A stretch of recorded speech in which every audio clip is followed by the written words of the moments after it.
Before we start, please hear a message from International News Today Network.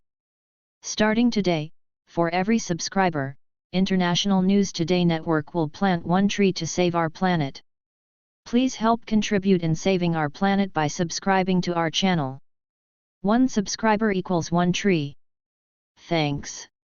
A day after ignominiously shooting down one of their own top-end Su-34M jets, Russian surface-to-air crews may have repeated the mistake, this time knocking a Russian Su-35 out of the sky. The intended target may have been a U.S. supplied rocket.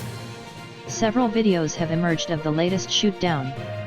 One shows the stricken aircraft going down almost vertically, leaving a trail of smoke before it disappears behind trees.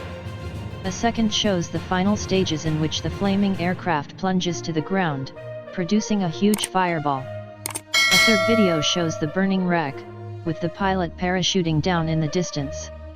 The location is near Nova Kakhovka behind Russian lines, and some observers believe that the aircraft may have been hit by Russian anti-aircraft fire.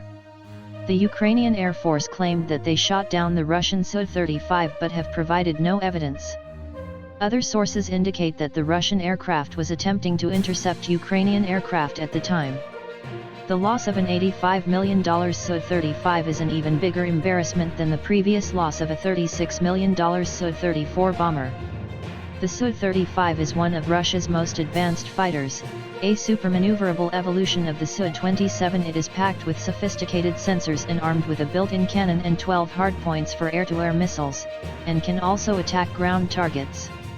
Some say the Su-35 is overhyped, but it appears to have been reasonably successful in the current conflict, with only one Su-35 previously lost, compared to 10 Su-34 bombers shot down so far.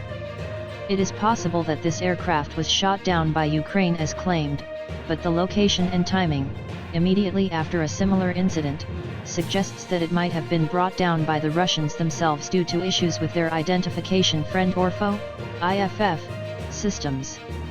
At present, Russian ammunition dumps, military headquarters, and other targets are being devastated by long-range guided rockets from Ukraine's new HIMARS systems supplied by the US. Russia's S-400 missile system is claimed to be able to shoot down HIMARS rockets, and on June 8 a military expert interviewed by TASS repeated that this was possible. However, HIMARS seems to operate without interference, and Ukrainian sources say that so far not a single rocket has been successfully intercepted. In a Twitter thread on Sunday, a military analyst who goes by the nom de plume of Layman noted that the S-400 is able to detect and track the American rockets, but operators may have been instructed not to engage them because of difficulties with positively identifying a HIMARS guided rocket compared to a cheap Grad rocket. So it may be only now, with rising losses, that Russia has decided to let its air defenses off the leash and allow them to engage everything. But changes to existing processes and procedures without sufficient training often cause glitches. Looking at the latest shoot-down, Layman speculates that the problem may be similar to what happened in 2003 with the Patriot missile system in Iraq. In one incident, rather than intercepting a Scud missile as intended, it shot down a British Tornado jet. If this is correct, it means that Russia is hurriedly implementing untested modifications to counter Ukraine's new capabilities, Layman notes. When the Su-24 was shot down earlier, it was suggested that the problem was a lack of communication between the local air defense commander and the Russian Air Force, and this may again have been a factor. Or it may be that, as Layman suggests, demands from higher UPS to do something about HIMARS ended badly. This looks like another one of those cases where the Russians will be quite happy to credit the kill to Ukrainian forces rather than admit they did it themselves, so it may be some time before we know for sure what happened. Meanwhile, the HIMARS keep firing, now joined by the even more dangerous M270, which carries twice as many rockets, and Russia still has no answer.